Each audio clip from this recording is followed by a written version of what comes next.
The night the iron bell rings, no hand pulls the rope. Wind tears through the corridors of Udo Heritage Boarding School. The forest beyond leans into the compound, branches clawing at windows as if warning them away. Inside, rows of girls sleep on narrow beds beneath thin sheets. Their breathing rises and falls in rhythm with the world outside. Or so it seems. Beneath the cement floors, something stirs. The ground shudders in a long, slow exhale. Dust falls from ceilings in pale threads, and the wooden beams groan under the weight of unseen memory. One girl opens her eyes before the others. Her small fingers trace the cowrie necklace resting against her chest. The shells feel cold at first, then begin to warm, burning faintly like a pulse not her own.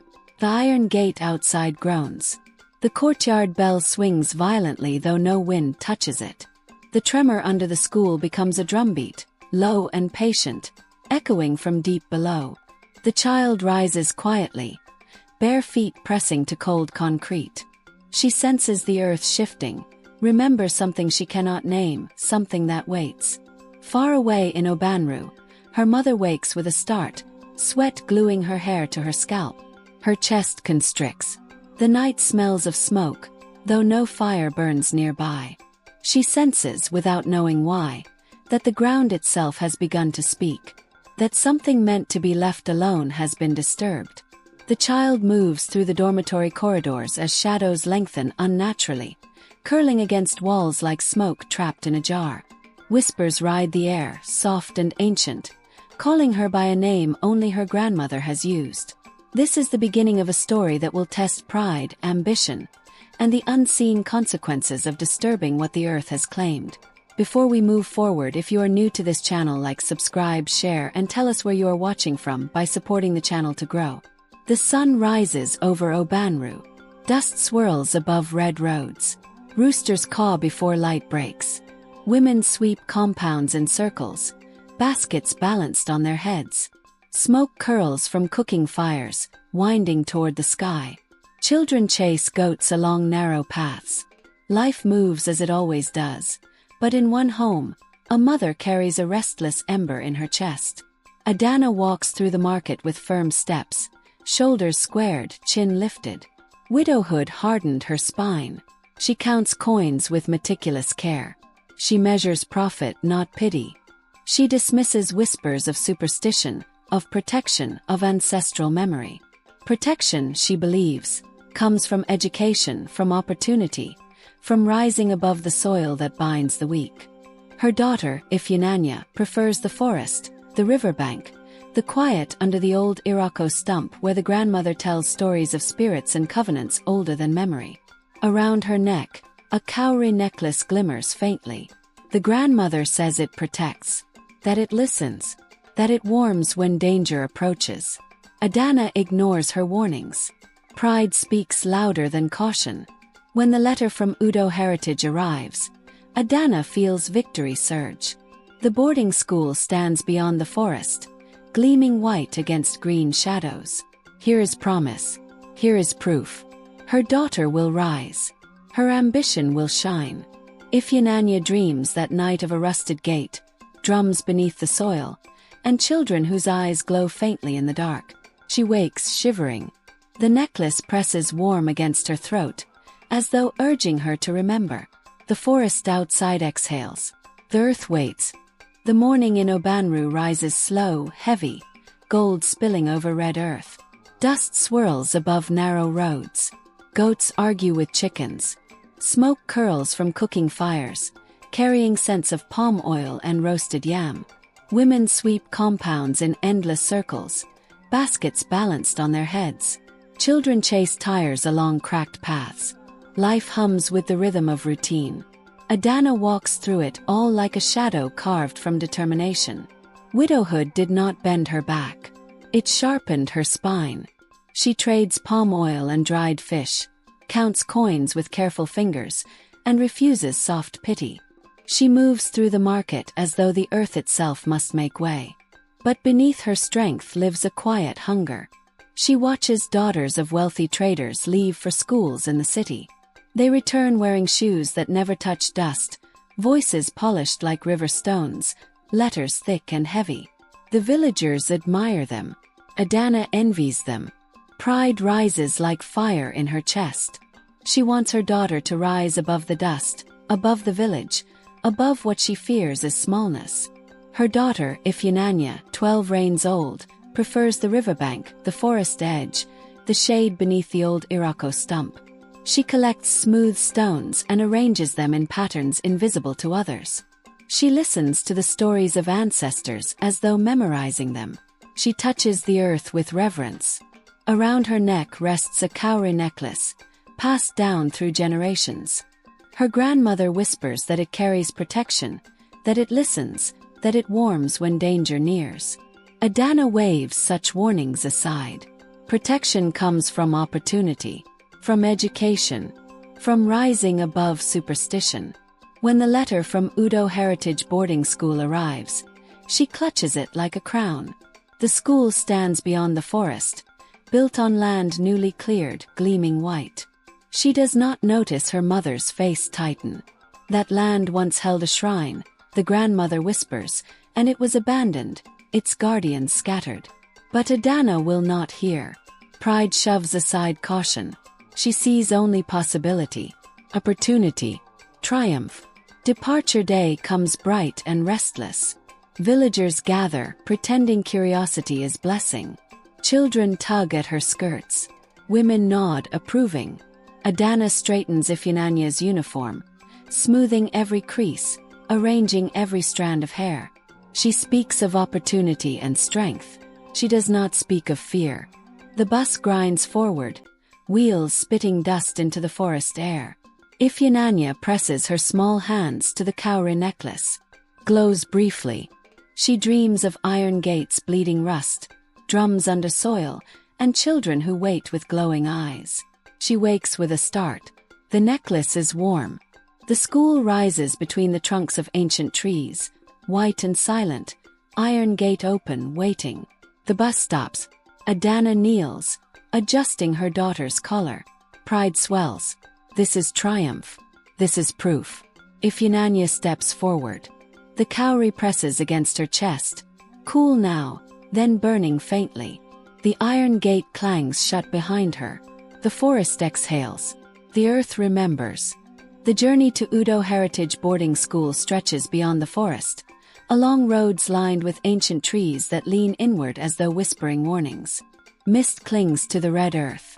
The bus groans, its wheels swallowing dust and pebbles. Children stare through fogged windows, seeing nothing yet feeling the weight of unseen eyes.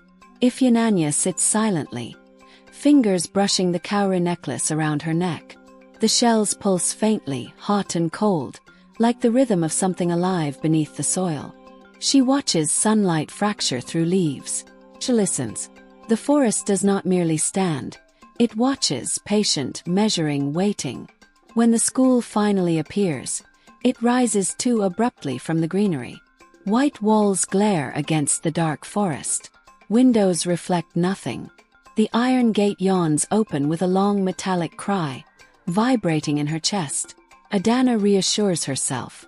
Rest. Imagination. Nothing more.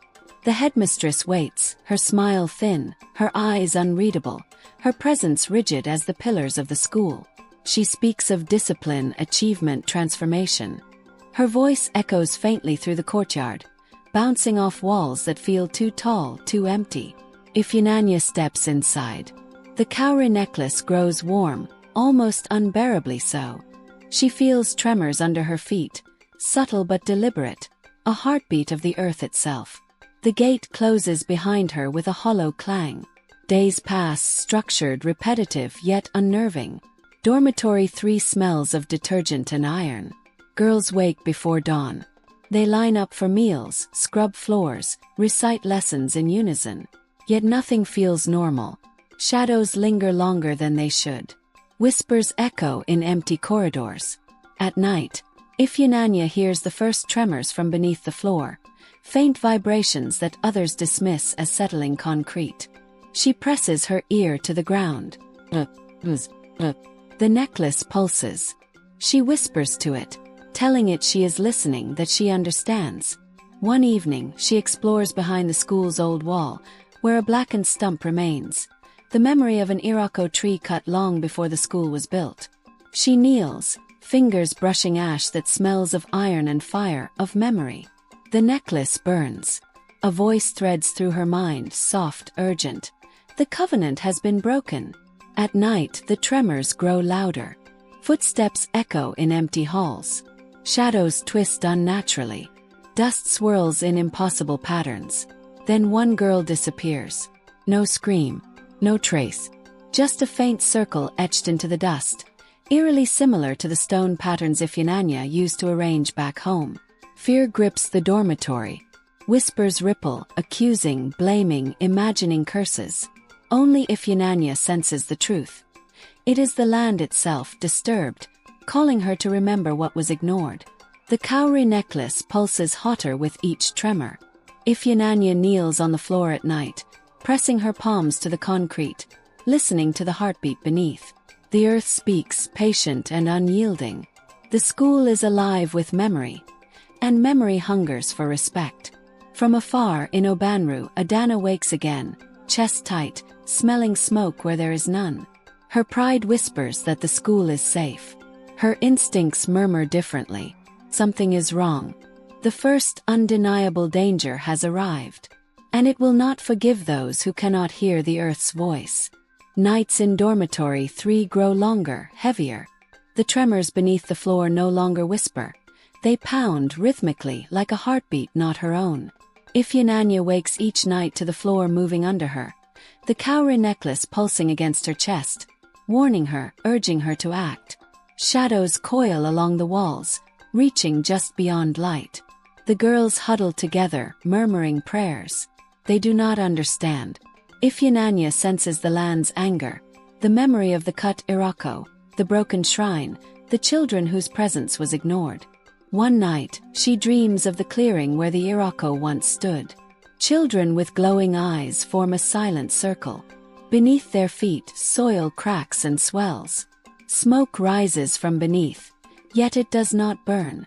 A hand reaches through the earth toward her. She wakes screaming, sheets wet with sweat, the cowrie burning fiercely.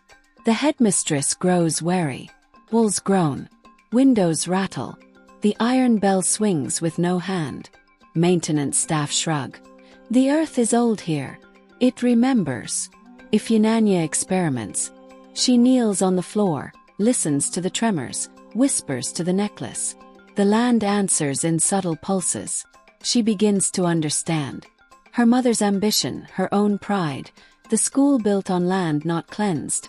These have stirred the earth. The first confrontation comes when a classmate vanishes. No sound, no warning. Only the circle etched in dust, the pattern Ifunanya recognizes. Fear ripples. Teachers blame each other. Only she knows the truth. The earth waits for justice. Each night becomes a trial. Tremors, whispers, shadows. Ifunanya tests her courage, listening, obeying, learning the rhythm of the land. Her mother, far in Obanru, senses unease in dreams. Smoke, fire, whispers, but cannot act, unaware of the covenant waiting to be honored. The land pulses, patient, immense, asking, will humility prevail, or will pride burn everything? The night swallows the school whole. The air smells of wet ash and old soil. Tremors grow into pounding, shaking walls and floors. The cowrie necklace burns against Ifunanya's chest. She kneels in the dormitory, pressing her palm to the cracked floor. Smoke curls from beneath, voices of children, unseen but alive, whispering, calling her name. A child-shaped spirit rises from the fissure, eyes glowing faintly. The covenant has been broken. Will you restore it? Fear surges. Pride, ambition, the school itself, all weigh on her. She remembers her grandmother's stories. She remembers the stones, the circles, the forest's patience. She chooses. She places the necklace into the fissure. The tremors stop. Dust settles. Shadows shrink. The bell swings once and falls silent. The spirit nods and vanishes. Ifunanya feels calm, profound understanding. She has restored balance, honored the covenant. Adanna wakes far away, sensing relief without seeing it. Pride softens into humility. Ifunanya rises. She is changed. Not taller, not stronger, but older in spirit. She has faced consequence, learned reverence, and walked the path her mother could not. Morning light warms the school. Windows reflect sky and trees. Dormitory smells of fresh dust. Girls whisper about the tremors and shadows. The air feels lighter, calmer. Ifunanya walks through the halls, bare feet brushing floors, presence immense yet quiet. Outside, Adanna kneels before her daughter, placing a hand on her forehead. Forgiveness, understanding, gratitude, pride softened into reverence. The cowrie necklace is gone, dissolved into the earth, but its protection lingers. Beneath the school, the children's voices rest.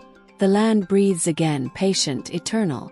Ifunanya has learned the rhythm of earth, wind, and sky. She walks with quiet authority. Mothers in Obanru learn to honor the land before ambition. Balance is never given. It is chosen. Respect is never demanded. It is earned. Pride, unchecked, can burn even the strongest hearts. The sun dips behind the forest. Shadows stretch long. And the story whispers on in drumbeats, ash, and memory. A child raised with wings and roots will never be consumed.